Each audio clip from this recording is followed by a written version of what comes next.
Alors la valeur patrimoniale de la Tour Bel-Air est effectivement exceptionnelle. Elle est d'importance nationale, c'est-à-dire qu'elle a reçu lors du recensement architectural la note 1. Construction et projet réalisés aussi par un architecte fameux qui est Alphonse Laverrière, qui est également l'auteur de la gare de Lausanne ou du cimetière de Bois-de-Vaux. Cette valeur patrimoniale est aussi une valeur technique, puisque c'est un bâtiment construit avec une structure métallique. C'est aussi un des premiers bâtiments construits avec une structure métallique à Lausanne, mais entouré d'un revêtement en pierre et en simili-pierre sur des hauteurs assez impressionnantes, puisque c'est autant sur la partie basse côté rue de Genève que cette technique a été mise en œuvre, qu'au niveau de la place Bel-Air à proprement parler, avec les deux ailes, et sur la tour, puisque la tour elle-même, qui s'élève de façon très impressionnante sur ce site, est aussi construite de la même façon. C'est vrai qu'une des questions pour le remplacement de la pierre a été de trouver la bonne pierre.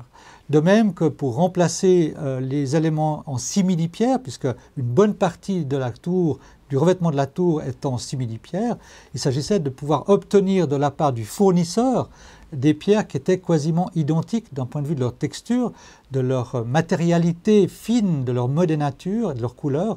Et ça, on a mis beaucoup de temps pour arriver à trouver la meilleure solution technique et matérielle pour cela. Le fini est utilisé pour la tour et la savonnière exclusivement pour le socle. Tout vient de la savonnière en Pertois, c'est une région en France. Cette pierre a été exploitée dans la même région que l'ancienne pierre de la Tour Bel-Air. Elles arrivent à l'épaisseur définitive par contre, et après on va tailler les hauteurs largeur.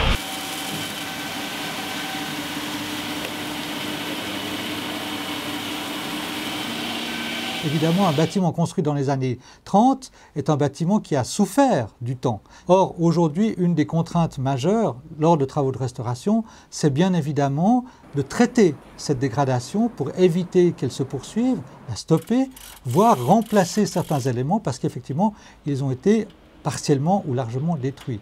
Et ça a été le fruit d'un travail d'accompagnement extrêmement précis et patient, et à la fois du maître de l'ouvrage, de l'architecte et de l'entreprise, de sorte que nous arrivions à une solution définitive, réalisée, qui soit satisfaisante pour tous.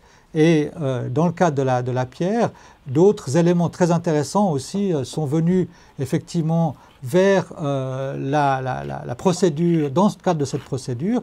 Par exemple, la question du traitement des joints entre pierres, puisque c'était des joints qui étaient traités avec du plâtre à l'origine, du plâtre pur, et qu'aujourd'hui, tous les plâtres que nous trouvons sur le marché suisse sont des plâtres un peu moins purs.